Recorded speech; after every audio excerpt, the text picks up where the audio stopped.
2 நிமிஷத்தில் செம்ம டேஸ்டியாக ஈஸியாக சிம்பிளாக ஒரு சட்னி செய்யலாம் வாங்க. இட்லி தோசைக்கு சூப்பராக இருக்கும். கண்டிப்பாக செஞ்சு பாருங்கள். அதை விட சப்பாத்தி பூரிக்கு ரொம்ப நல்லாயிருக்கும். ஃபஸ்ட்டு வந்து ஒரு பிளெண்டர் எடுத்துக்கலாம். இதில் பார்த்திங்கன்னா 3 சின்ன சைஸ் அளவுக்கு வெங்காயம் சேர்த்துருக்கேன்.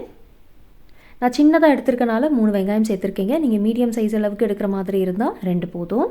அடுத்ததாக தக்காளி சேர்த்துக்கோங்க. ஒரு பெரிய தக்காளியில் பாதி தக்காளி எடுத்திருக்கேன். பாருங்கள், இந்த அளவுக்கு எடுத்திருக்கேன். அடுத்ததாக இதில் பார்த்திங்கன்னா ஒரே ஒரு பச்சை மிளகாவை கட் பண்ணிவிட்டு சேர்த்துக்கலாம். உங்களுக்கு வேணும்னா நீங்கள் வந்து 2 பச்சை மிளகா கூட சேர்த்துக்கோங்க.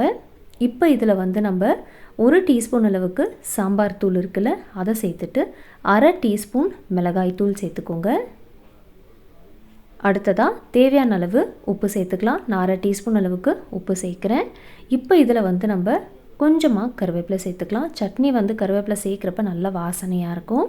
அடுத்ததாக பார்த்திங்கன்னா 1 டீஸ்பூன் அளவுக்கு வெல்லம் சேர்த்துக்கோங்க. நான் பொடிச்ச வெல்லம் சேர்த்துருக்கேன். ஸோ 1 டீஸ்பூன் அளவுக்கு சேர்த்துருக்கேன். இப்போ இதெல்லாம் வந்து நல்லா அரைச்சிட்டு தனியாக எடுத்து வச்சுக்கோங்க.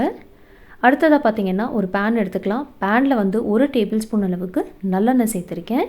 எண்ணெய் சூடான பிறகு 1/2 டீஸ்பூன் கடுகு சேர்த்துட்டு இது நல்லா பொரிஞ்ச பிறகு 1/2 டீஸ்பூன் உளுத்தம்பருப்பு சேர்த்துக்கோங்க. கொஞ்சமாக கருவேப்பிலையும் சேர்த்துக்கலாம்.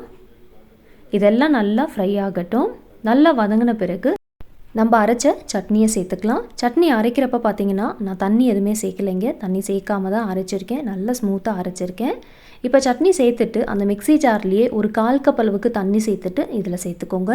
தண்ணி அதிகமாக சேர்க்காதீங்க. கொஞ்சமாக அந்த மிக்ஸி ஜாரில் சேர்த்துட்டு பேனில் சேர்த்துக்கலாம்.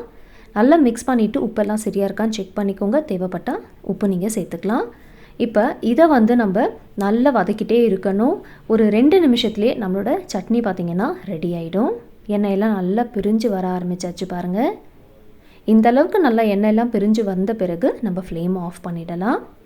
இந்த சட்னி செய்கிறதுக்கு ஒரு 2 to 3 மினிட்ஸில் ரெடி ஆகிடுங்க. ரொம்ப ஈஸியான ரெசிபி, செம்ம டேஸ்டியாக இருக்கும். சாம்பார் பொடியெலாம் சேர்த்துருக்கனால நல்ல வாசனையாக இருக்கும். இந்த சட்னி வந்து இன்றைக்கி நான் தோசை கூட சர்வ் பண்ண போகிறேன். நீங்கள் இட்லி, தோசை, சப்பாத்தி, பூரி எல்லாத்துக்குமே வச்சு சாப்பிடலாம். சாதமில் கூட நீங்கள் பிசைஞ்சு சாப்பிட்றப்ப ரொம்ப நல்லாயிருக்கும். என் வீடியோ பிடிச்சிருந்தால் மறக்காமல் லைக் அண்ட் ஷேர் பண்ணுங்கள். இன்னும் நீங்கள் காயூஸ் கிச்சனுக்கு சப்ஸ்கிரைப் பண்ணலன்னா ப்ளீஸ் சப்ஸ்கிரைப் பண்ணிக்கோங்க.